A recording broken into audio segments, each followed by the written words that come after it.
मेरा प्रणाम स्वीकार हो।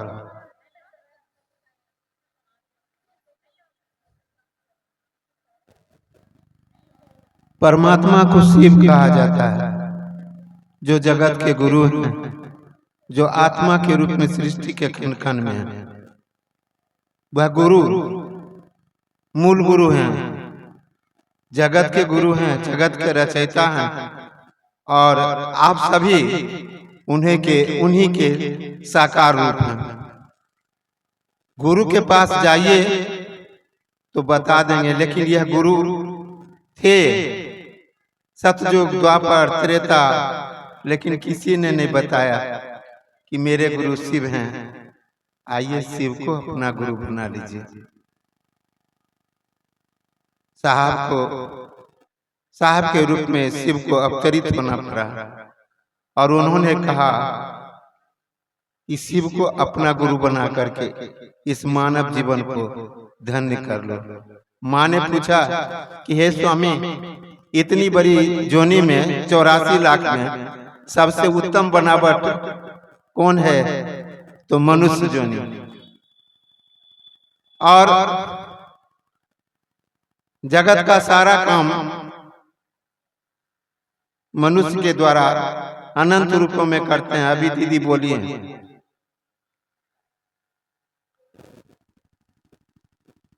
हम अभी इस जीवन को धन्य कर लें उस महागुरु शिव को अपना गुरु बनाकर। अवसर बार बार नहीं आता है। संतों ने कहा कि पत्ता टूटा डाल से ले गई पवन उड़ाए, अब के बिसरे कब मिलेंगे, दूर पड़ेगी चाहे। बहुत समय बीत चुका है, समय बहुत कम है, छोटा सा समय बचा है, और साहब ने छोटी सी 3 सूत्र हम आपको दे करके जीव से शिव बनने का सौभाग्य की प्राप्ति का साधन दे दिया है।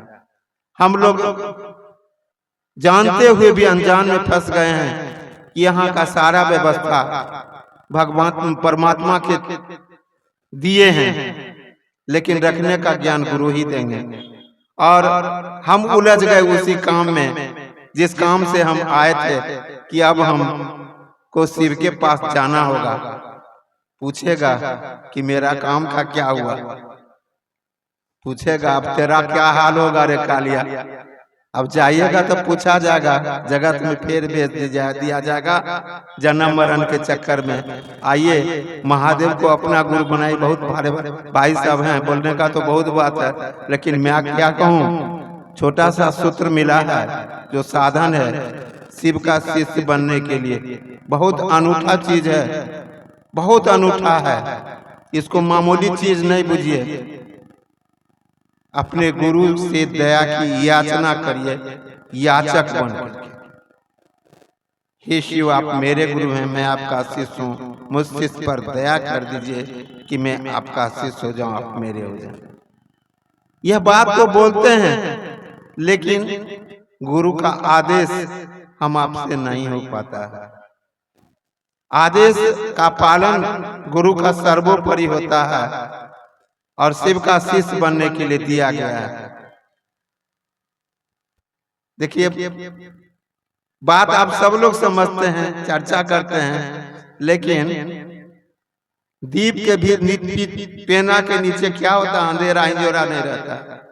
अगर अपने घर में जाते हैं चर्चा सुन करके, घर जाते हैं तो कोई बातें नहीं मानता, घर जाते हैं तो कोई बात नहीं मानता है।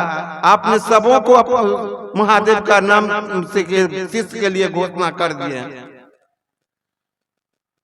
कारण है कि हम लोग जाते हैं तो घर के काम में फंस जाते हैं, और घर में बाल बच्चों के साथ थोड़ा सा भी समय निकाल करके अपने गुरु का बात नहीं करते हैं।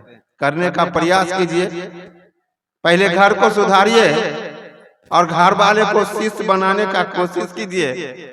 तो देखिए ना, आपके घर में रोशनी जलेगा ना, तो कोठरी से भी रोशनी दूसरे तीसरे घर में जाएगा, क्योंकि सबके देश घर में अंधेरा है, इसके घर में लाइन है।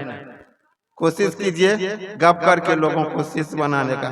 और तीसरा में नमः शिवाय से प्रणाम कीजिए, जो प्राण मंत्र है, छोटा मोटा मंत्र नहीं है, 1.25 लाख मंत्र इससे निकला है। प्राण मंत्र शिव का प्राण मंत्र नमः शिवाय है। यह मंत्र था लेकिन गुप्त था। साहब के द्वारा सांसा आया और सांसा नमन के बाद के द्वारा अपने गुरु को सांसा प्रणाम करने का प्रयास कीजिए। कोशिश कीजिए कि एक माला 24 घंटा में 108 बार जरूर से नमः शिवाय से प्रणाम करें। माला के माध्यम से जो आपके लौकिक जगत का तन्हाई है, दुख है, उसका निवारण होता रहेगा। और करिएगा तभी होगा, बिना कैले नहीं होगा। पहले को होगा तब ये को होगा। हम आपको शिव का शिष्य बनना है तो मनसा बसा कर्मना, इस काम को करना भी है। विशेष क्या कहूँ, आप सबों के चरणों में प्रणाम करते हुए मैं पुनः अपनी बात को अपने साहब जी के माध्यम से अपने गुरु के चरण में चलिए।